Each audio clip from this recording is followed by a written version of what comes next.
Brought to you by Vigor, co-powered by Sensodyne and Vimal.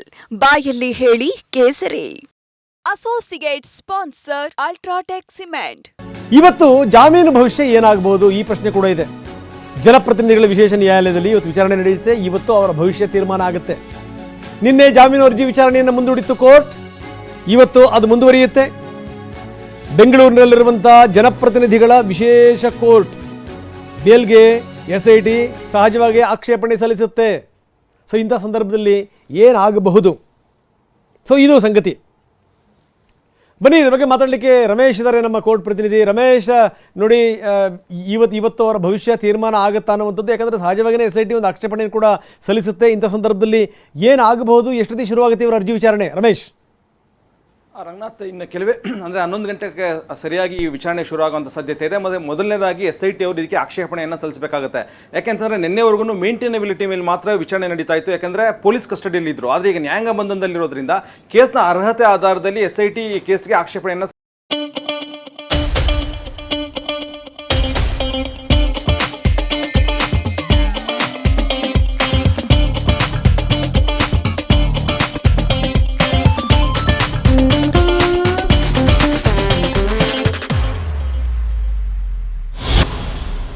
ಸಲ್ಲಿಸಬೇಕಾಗತ್ತೆ.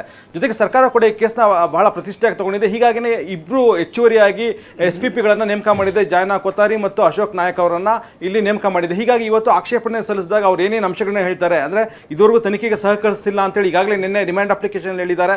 ಅದೇ ರೀತಿ ಯಾವುದೇ ರೀತಿ ಅಂದರೆ ಕೋಆಪರೇಷನ್ ಮಾಡ್ತಾ ಇಲ್ಲ, ಜೊತೆಗೆ ಯಾವುದೇ ಪ್ರಶ್ನೆ ಕೇಳಿದ್ರು ಕೂಡ ನಕಾರಾತ್ಮಕ ಉತ್ತರವನ್ನು ಕೊಡ್ತಾ ಇದ್ದಾರೆ ಅನ್ನುವಂಥ ಮಾಹಿತಿನ ನೀಡಿದ್ದಾರೆ. ಜೊತೆಗೆ ಏನು ಪ್ರಭಾವಿ ಆಗಿರೋದ್ರಿಂದ ಸಾಕ್ಷ್ಯಾಧಾರ ನಾಶಪಡಿಸುವಂಥ ಸಾಧ್ಯತೆ ಇದೆ ಅನ್ನುವಂಥ ಮಾಹಿತಿನ ನಿನ್ನೆ ರಿಮ್ಯಾಂಡ್ ಅಪ್ಲಿಕೇಶನ್ ಹೇಳಿದ್ದಾರೆ. ಇವತ್ತು ಅದೇ ಪುನರಾವರ್ತನೆ ಆಗುವಂಥ ಸಾಧ್ಯತೆ ಇದೆ. ಅದ್ರ ಜೊತೆಗೆ ಈಗ ರೇವಣ್ಣ ಪರ ವಕೀಲರು ವಾದ ಏನಂತಂದರೆ, ಈ ಕೇಸ್ಗಳೇ ಯಾವುದೋ ಸೆಕ್ಷನ್ಗಳು ಯಾವುದೋ ಅಪ್ಲೈ ಆಗಲ್ಲ, ಬೇಕು ಅಂತಲೇ ಈ ಸೆಕ್ಷನ್ಗಳಲ್ಲಿ ಕೇಸ್ ಹಾಕಿದ್ದಾರೆ. ಜೊತೆಗೆ ನಾನ್ ಬೇಲಬಲ್ ಅಫೆನ್ಸ್ ಮಾಡಲೇಬೇಕು ಅಂತೇಳಿ ಕೇಸ್ ಹಾಕಿದ್ದಾರೆ. ಜೊತೆಗೆ ಕಿಡ್ನಾಪ್ ಆಗಿರೋ ಮಹಿಳೆ ಇದ್ದಾರೆ, ಅವ್ರು ಆಗಲೇ ಸಿಕ್ಕಿದ್ದಾರೆ ಪೊಲೀಸರಿಗೆ. ಹೀಗಾಗಿ ಇದು ಕಿಡ್ನಾಪ್ ಕೇಸು ಕೂಡ ತಮಗೆ ಅನ್ವಯ ಆಗೋದಿಲ್ಲ. ಮತ್ತು ರೇವಣ್ಣ ಅವರ ಪಾತ್ರನೇ ಇದರಲ್ಲಿ ಇಲ್ಲ ಅನ್ನುವಂಥ ವಾದ ಮಂಡನೆಯನ್ನು ಈಗಾಗಲೇ ಅವರ ಪರ ವಕೀಲರು ಮಾಡಿದರು. ಈಗ ಹೊಸದಾದಂಥ ಜಾಮೀನು ಅರ್ಜಿಯನ್ನು ಹಾಕಿರೋದ್ರಿಂದ ಮೊನ್ನೆ ಇವತ್ತು ಆ ಅರ್ಜಿಯಲ್ಲಿ ಇವತ್ತು ಹಿರಿಯ ವಕೀಲರಾದ CV ನಾಗೇಶ್ ಅವರು ಈ ಒಂದು ವಾದ ಮಂಡನೆ ಮಾಡುವಂಥ ಸಾಧ್ಯತೆ ಇದೆ. ಹೀಗಾಗಿ ಇವತ್ತು 11 ಗಂಟೆಗೆ ವಿಚಾರಣೆ ಆರಂಭ ಆಗಿ ಇವತ್ತು ಅಕಸ್ಮಾತ್ ಏನಾದರೂ ಕೋರ್ಟ್ ಅಂದರೆ ಆಕ್ಷೇಪಣೆಯನ್ನು ಸಲ್ಲಿಸಿ ಇವತ್ತಿನ ವಾದ ಮಂಡನೆ ಮುಕ್ತಾಯ ಆದರೆ ಕೋರ್ಟ್ ಈ ಒಂದು ಆದೇಶಕ್ಕೆ ಸಂಬಂಧಪಟ್ಟಂತೆ ಆದೇಶವನ್ನು ಕಾಯ್ದಿರಿಸಬಹುದು, ಅಥವಾ ಇವತ್ತಿನ ಆದೇಶ ಕೊಡೋದಕ್ಕೂ ಸಾಧ್ಯತೆ ಇದೆ. ಹೀಗಾಗಿ ಇವತ್ತು ಏನಾದರೂ ಜಾಮೀನು ಸಿಕ್ಕಿದ್ರೆ ಆಗ ರೇವಣ್ಣಗೆ ಫುಲ್ ರಿಲೀಫ್ ಆಗುತ್ತೆ. ಒಂದು ವೇಳೆ ಜಾಮೀನು ಸಿಗದೆ ಹೋದರೆ ಇನ್ನೂ ಕೆಲವು ದಿನಗಳ ಕಾಲ ಅವ್ರು ಜೈಲಿನಲ್ಲಿ ಇರೋದು ಫಿಕ್ಸ್ ಆಗುತ್ತೆ. ಎಸ್ ರಮೇಶ್, ಭಾಳ ಸುದೀರ್ಘವಾಗಿ ನೀವು ಕೂಡ ಈ ಕೋರ್ಟಿನ ವರದಿಗಾರಿಕೆಯನ್ನು ಮಾಡಿರುವಂಥವ್ರು. ಎಂತೆಂಥವ್ರಿಗೆ ಎಂತೆಂಥ ಸ್ಥಿತಿ ಬಂದುಬಿಡುತ್ತೆ ನೋಡಿ. ನನಗೆ ಈ ಸತ್ಯ ಹರಿಶ್ಚಂದ್ರ ಸಿನಿಮಾದ ಒಂದು ಹಾಡು ನೆನಪಾಗ್ತಾ ಇದೆ, ಏನಿದಿ ಗ್ರಹಚಾರವೋ ಏನಿದಿ ವನವಾಸವೋ. ಅದರಲ್ಲಿ ಭಾಳ ಒಂದು ಅದ್ಭುತವಾದಂಥ ಲೈನ್ ಇದೆ, ನಿನ್ನೆ ಪಾಲಕ ಇಂದು ಸೇವಕ, ಒಂದು ಕ್ಷಣದಲ್ಲಿ ಎಲ್ಲ ತಕಮಕ ಮಾಡುವಂಥ ದಿವ್ಯಶಕ್ತಿಯು ನಿನ್ನನಾರೂ ಬಲ್ಲರು.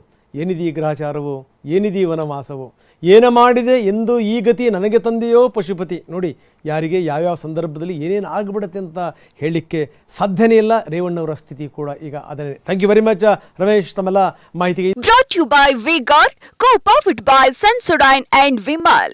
ಬಾಯಲ್ಲಿ ಹೇಳಿ ಕೇಸರಿ. Associate sponsor Ultratech Cement.